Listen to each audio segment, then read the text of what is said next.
সবাইকে আসসালামু আলাইকুম। আজকে একটা শুটকির ভর্তা নিয়ে হাজির হয়েছি। তো এই যে দেখেন চেপা শুটকির সাথে আমি পাতা দেবো। লাউ পাতা নিয়ে আসছি, একজনের দোকানদারের কাছ থেকে চেয়ে নিয়ে আসছি। তো এই পাতা দিয়ে চেপা শুটকির ভর্তা করবো। দেখেন কীভাবে চেপা শুটকির ভর্তাটা করি, দেখতে থাকেন। যে কড়াইতে তেল দিয়েছি, হালকা তেল দিচ্ছি কেন, শুটকিটার একটা কাশটা গন্ধ আসে, ওটা যেন না আসে। হালকা একটু তেল দিয়ে শুটকিটা একটু সিদ্ধ করবো। দেখে আমি দিয়ে দিয়েছি শুটকিটা, এখন একটু সিদ্ধ দেবো। ঢাকনা দিয়ে রেখে দিয়েছি শুটকিটা সিদ্ধ হোক। এই যে শুটকিটা দেখেন প্রায় হয়ে এসেছে। এটা আমি নামিয়ে কাঁচামরিচটা টেলে নেব। যখন আমি কাঁচামরিচটা টেলে নিচ্ছি, কাঁচামরিচটা আলাদা টেলে নিলে শুটকি ভর্তায় একটা ঘ্রাণ আসে। রসুনটা দিয়ে দিলাম, হালকা একটু ভাজা হলে কাঁচা গন্ধটা চলে যাবে শুটকির ভর্তা।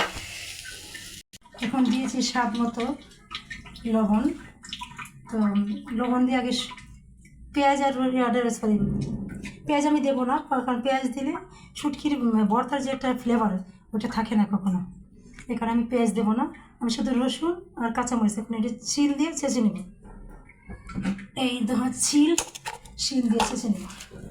দেখতে থাকেন আমার ভর্তা করাটা। দেখেন শিল দিয়ে ছেঁচে নেওয়ার পরে মানে এরকম অবস্থা হয়েছে ভর্তাটার। এই যে পরবর্তীটা দেখাচ্ছে হয়ে গেল আমার চাপা শুটকির ভর্তা। কে কে খেতে চান চলে আসেন।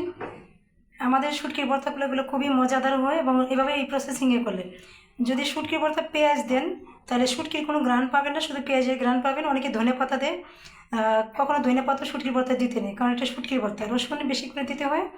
আর আমি যে প্রসেসিংয়ে করলাম এরকমভাবে যদি করেন তাহলে শুটকির স্বাদ এবং গন্ধ দুইটি অটুট থাকবে এবং সুন্দর, খেতেও খুব সুস্বাদু মজা। তো আমার ভিডিওটি যদি ভালো লেগে থাকে তাহলে লাইক করবেন, শেয়ার করবেন, কমেন্ট করবেন। আসসালামু আলাইকুম।